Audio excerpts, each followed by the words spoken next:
নির্বাচন কেন পিছাবে? কার জন্য পিছাবে?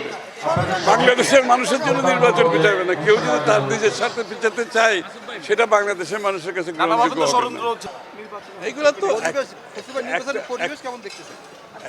একটা গোষ্ঠী যারা নির্বাচন চায় না, তাদের সম্বন্ধে জনগণের এই সন্দেহটা তো আছে। এর বেশি আমি কিছু বলতে চাই নাই। একটা সন্দেহ তো জনগণের আছে, যারা নির্বাচন চায় না। নির্বাচন না হলে, দেশের মানুষের মালিকানা ফিরে না পেলে, নির্বাচিত সংসদ সরকার না থাকলে যারা লাভবান হবে মনে করছে, তাদের সম্বন্ধে একটা জনগণের সন্দেহ তো রয়ে গেছে। সেটা তো আমার বলার অপেক্ষা রাখে। ফলে তোমার দেশের ক্ষতি হয়েছে, ওনারও ক্ষতি হয়েছে, পুরো দেশেরই ক্ষতি হয়েছে। ওনার উপস্থিতিতে উনি তো একা নাই, অনেকেই তো দেশে আসতে পারে।